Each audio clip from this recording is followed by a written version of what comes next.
ಆರೋಗ್ಯ ಇಲಾಖೆಯಲ್ಲಿ ಈ ಕೆಳಕಂಡ ಸುಧಾರಣಾ ಕ್ರಮಗಳನ್ನು ಪ್ರಸಕ್ತ ಸಾಲಿನಲ್ಲಿ ತೆಗೆದುಕೊಳ್ಳಲಾಗುವುದು. ಕೆಪಿಎಂಇ ಕಾಯ್ದೆಯಡಿ ನೀಡಲಾಗುವ ಮಾನ್ಯತೆ ಪ್ರಮಾಣ ಪತ್ರವನ್ನು 30 ದಿನದ ಕಾಲಮಿತಿ ಒಳಗಡೆ ಒದಗಿಸಲಾಗುವುದು. ಮೊಬೈಲ್ ತಂತ್ರಾಂಶದ ಮೂಲಕ ಹಾಜರಾತಿ ನೀಡುವ ವ್ಯವಸ್ಥೆಯನ್ನು ಜಾರಿಗೆ ತರಲಾಗುವುದು. ವರ್ಗಾವಣೆ ಕಾಯ್ದೆಗೆ ತಿದ್ದುಪಡಿ ತರುವ ಮೂಲಕ ಎಲ್ಲ ಅಧಿಕಾರಿ ಸಿಬ್ಬಂದಿ ವರ್ಗದವರಿಗೂ ಪಾರದರ್ಶಕವಾದ ವರ್ಗಾವಣೆ ನೀತಿಯನ್ನು ರೂಪಿಸಲಾಗುವುದು. ರಾಜ್ಯದಲ್ಲಿನ ತಾಲೂಕು ಆಸ್ಪತ್ರೆಗಳ ಆಡಳಿತವನ್ನು ಜಿಲ್ಲಾ ಶಸ್ತ್ರಚಿಕಿತ್ಸಕರ ವ್ಯಾಪ್ತಿಗೆ ಒಳಪಡಿಸಲಾಗುವುದು. ಇಲಾಖೆಯಲ್ಲಿ ಖಾಲಿ ಇರುವ ಕ್ರಿಟಿಕಲ್ ವೇಕೆನ್ಸಿ ಹುದ್ದೆಗಳನ್ನು ತರ್ಕಬದ್ಧಗೊಳಿಸಿ ಆದ್ಯತೆ ಮೇಲೆ ಭರ್ತಿ ಮಾಡಲು ಕ್ರಮ ಕೈಗೊಳ್ಳಲಾಗುವುದು. ವೈದ್ಯಕೀಯ ಶಿಕ್ಷಣ ಇಲಾಖೆಯನ್ನು ಬಲಪಡಿಸುವ ನಿಟ್ಟಿನಲ್ಲಿ ಈ ಕೆಳಕಂಡ ಉಪಕ್ರಮಗಳನ್ನು ತೆಗೆದುಕೊಳ್ಳಲಾಗಿರುತ್ತದೆ. 177 ಕೋಟಿ ರು ಮೊತ್ತದಲ್ಲಿ 114 ಮಾಡ್ಯುಲರ್ ಆಪರೇಷನ್ ಥಿಯೇಟರ್ಗಳನ್ನು, 34 ಕೋಟಿ ರು ವೆಚ್ಚದಲ್ಲಿ 64 ಅನಸ್ತೇಸಿಯಾ ವರ್ಕ್ ಸ್ಟೇಷನ್ಗಳನ್ನು ಸ್ಥಾಪಿಸಲಾಗಿದೆ. ಗದಗ ಮೆಡಿಕಲ್ ಕಾಲೇಜಿನಲ್ಲಿ ಕ್ಯಾಥ್ಲ್ಯಾಬ್ ಸೌಲಭ್ಯದೊಂದಿಗೆ ಸೂಪರ್ ಸ್ಪೆಷಾಲಿಟಿ ಕಾರ್ಡಿಯಾಕ್ ಯೂನಿಟ್ ಅನ್ನು 10 ಕೋಟಿ ರು ವೆಚ್ಚದಲ್ಲಿ ಪ್ರಾರಂಭಿಸಲಾಗಿದೆ.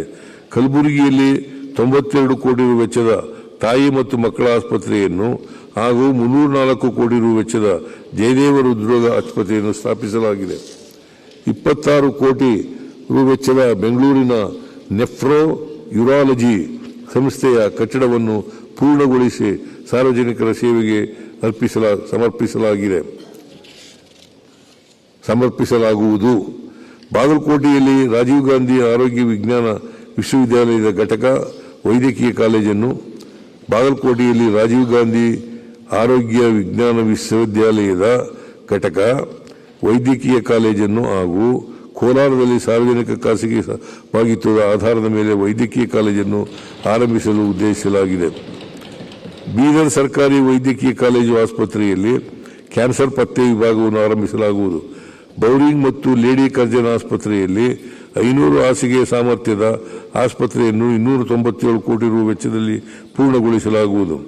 25-26ನೇ ಸಾಲಿನಲ್ಲಿ ಸಾರ್ವಜನಿಕರಿಗೆ ಸುಧಾರಿತ ಆರೋಗ್ಯ ಸೇವೆಯನ್ನು ಒದಗಿಸಲು ಈ ಕೆಳಕಂಡಂತೆ ಹೊಸ ಯೋಜನೆಗಳನ್ನು ಅನುಷ್ಠಾನಗೊಳಿಸಲು ಉದ್ದೇಶಿಸಲಾಗಿದೆ. ರಾಜ್ಯದ 22 ವೈದ್ಯಕೀಯ ಕಾಲೇಜುಗಳಲ್ಲಿ ಲಭ್ಯವಿರುವ ಮೂಲಭೂತ ಸೌಕರ್ಯ ಮತ್ತು ಮಾನವ ಸಂಪನ್ಮೂಲಗಳನ್ನು ಬಳಕೆ ಮಾಡಿಕೊಂಡು ಅಲೈಡ್ ಹೆಲ್ತ್ ಸೈನ್ಸ್ ಕೋರ್ಸ್ಗಳನ್ನು ಪ್ರಾರಂಭಿಸಲಾಗುವುದು. ಬಾದಾಮಿ ತಾಲೂಕಿನ ಕುಳಗೇರಿ ಕ್ರಾಸ್ ಹಾಗೂ ಚಿತ್ರದುರ್ಗದಲ್ಲಿ ಸುಸಜ್ಜಿತ ಟ್ರಾಮಾ ಕೇರ್ ಕೇಂದ್ರಗಳನ್ನು ಸ್ಥಾಪಿಸಲಾಗುವುದು. ಮೈಸೂರು ಮತ್ತು ಕಲಬುರಗಿ ವೈದ್ಯಕೀಯ ಕಾಲೇಜುಗಳ ವ್ಯಾಪ್ತಿಯಲ್ಲಿ ಒಟ್ಟು 100 ಕೋಟಿ ರು ವೆಚ್ಚದಲ್ಲಿ ಪ್ರಾದೇಶಿಕ ಎಂಡೋಕ್ರೈನಾಲಜಿ ಕೇಂದ್ರಗಳನ್ನು ಸ್ಥಾಪಿಸಲಾಗುವುದು. ಮೈಸೂರು ಮತ್ತು ಕಲಬುರಗಿಯ ವೈದ್ಯಕೀಯ ಕಾಲೇಜುಗಳಲ್ಲಿ ನಿಮಾನ್ಸ್ ಮಾದರಿಯ ಸಂಸ್ಥೆಗಳನ್ನು ತಲಾ 100 ಕೋಟಿ ರು ವೆಚ್ಚದಲ್ಲಿ ಸ್ಥಾಪಿಸಲಾಗುವುದು. ಕೊಪ್ಪಳ ಜಿಲ್ಲೆಯ ವಿಜ್ಞಾನ ಸಂಸ್ಥೆಯ ಅಧೀನದಲ್ಲಿ 100 ಕೋಟಿ ರು ವೆಚ್ಚದಲ್ಲಿ ಸೂಪರ್ ಸ್ಪೆಷಾಲಿಟಿ ಆಸ್ಪತ್ರೆ ಆರಂಭಿಸಲಾಗುವುದು. ರಾಯಚೂರಿನ ರಾಜೀವ್ ಗಾಂಧಿ ಸೂಪರ್ ಸ್ಪೆಷಾಲಿಟಿ ಆಸ್ಪತ್ರೆ ಆವರಣದಲ್ಲಿ 50 ಕೋಟಿ ರು ವೆಚ್ಚದಲ್ಲಿ ಕಿದ್ವಾಯ್ ಪೆರಿಫೆರಲ್ ಕ್ಯಾನ್ಸರ್ ಚಿಕಿತ್ಸಾ ಘಟಕ ಸ್ಥಾಪಿಸಲಾಗುವುದು. ಯಲಬುರ್ಗಾ, ಜೇವರ್ಗಿ ಮತ್ತು ಯಾದಗಿರಿಯಲ್ಲಿ ತಲಾ 6 ಕೋಟಿ ರು ವೆಚ್ಚದಲ್ಲಿ ಹೊಸದಾಗಿ ನರ್ಸಿಂಗ್ ಕಾಲೇಜುಗಳನ್ನು ಕೆಕೆಆರ್ಡಿಬಿ ಅನುದಾನದಲ್ಲಿ ಆರಂಭಿಸಲಾಗುವುದು. ಮಹಿಳಾ ಮತ್ತು ಮಕ್ಕಳ ಅಭಿವೃದ್ಧಿ. ರಾಷ್ಟ್ರವು ತನ್ನ ಅರ್ಧದಷ್ಟಿರುವ ಮಹಿಳೆಯರನ್ನು ಆರ್ಥಿಕವಾಗಿ ನಿಷ್ಕ್ರಿಯವಾಗಿಸಿ ಅಭಿವೃದ್ಧಿ ಸಾಧಿಸಲು ಸಾಧ್ಯವಿಲ್ಲ. ಅವರನ್ನು ಆರ್ಥಿಕವಾಗಿ ಸ್ವತಂತ್ರರನ್ನಾಗಿಸದೆ ಮಾಡುವ ಎಲ್ಲ ಅಭಿವೃದ್ಧಿ ಮಾದರಿಗಳು ಟೊಳ್ಳಾಗಿರುತ್ತವೆ. Doctor B R. ಅಂಬೇಡ್ಕರ್. ಗೃಹಲಕ್ಷ್ಮಿ ಯೋಜನೆಯನ್ನು 2023-24ನೇ ಸಾಲಿನಿಂದ ಜಾರಿಗೊಳಿಸಲಾಗಿದೆ. 24-25ನೇ ಸಾಲಿನಲ್ಲಿ 1.22 ಕೋಟಿ ಕುಟುಂಬಗಳ ಯಜಮಾನಿಯರಿಗೆ ಧನ ಸಹಾಯ ಒದಗಿಸಲಾಗಿತ್ತು.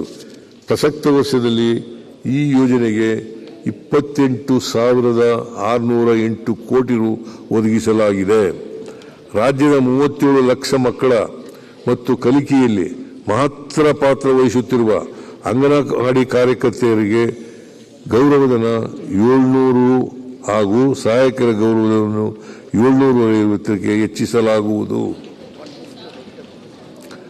ಸಕ್ಷಮ ಅಂಗನವಾಡಿ ಯೋಜನೆಯಡಿ ರಾಜ್ಯದ 17,454 ಅಂಗನವಾಡಿ ಕೇಂದ್ರಗಳಿಗೆ ಹೆಚ್ಚುವರಿ ಸೌಲಭ್ಯಗಳನ್ನು ಕಲ್ಪಿಸಲು ತಲಾ 1 ಲಕ್ಷ ರುನಂತೆ ಒಟ್ಟು 175 ಕೋಟಿ ರೂಪಾಯಿ ಒದಗಿಸಲಾಗುವುದು. ಅಂಗನವಾಡಿ ಕಟ್ಟಡಗಳ ನಿರ್ಮಾಣಕ್ಕಾಗಿ ನಗರಸಭೆ ಪುರಸಭೆಗಳಲ್ಲಿ ಲಭ್ಯವಿರುವ 173 CA ನಿವೇಶನಗಳನ್ನು ನಗರಾಭಿವೃದ್ಧಿ ಇಲಾಖೆಯಿಂದ ಶೇಕಡಾ 50% ರಿಯಾಯಿತಿ ದರದಲ್ಲಿ ಖರೀದಿಸಲು 10 ಕೋಟಿ ಮೀಸಲಿರಿಸಲಾಗಿದೆ.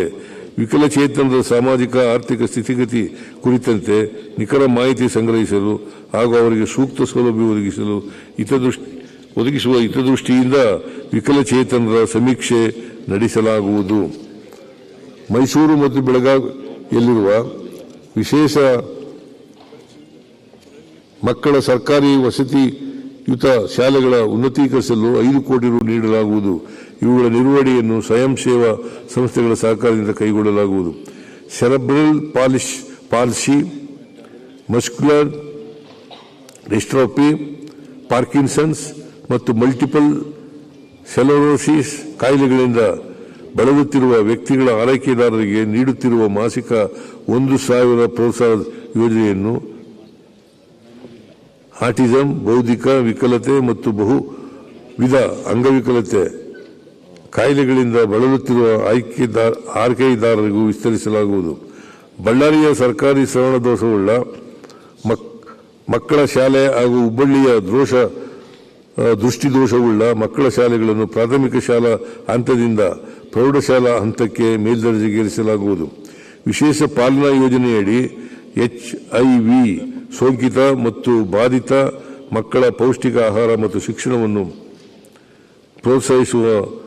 ಪ್ರೋತ್ಸಾಹಿಸಲು ಪ್ರಸ್ತುತ ನೀಡಲಾಗುತ್ತಿರುವ ಮಾಸಿಕ ಧನ ಸಹಾಯವನ್ನು 1,000 ರುನಿಂದ 2,000 ರೂಪಾಯಿಗೆ ಹೆಚ್ಚಿಸಲಾಗುವುದು.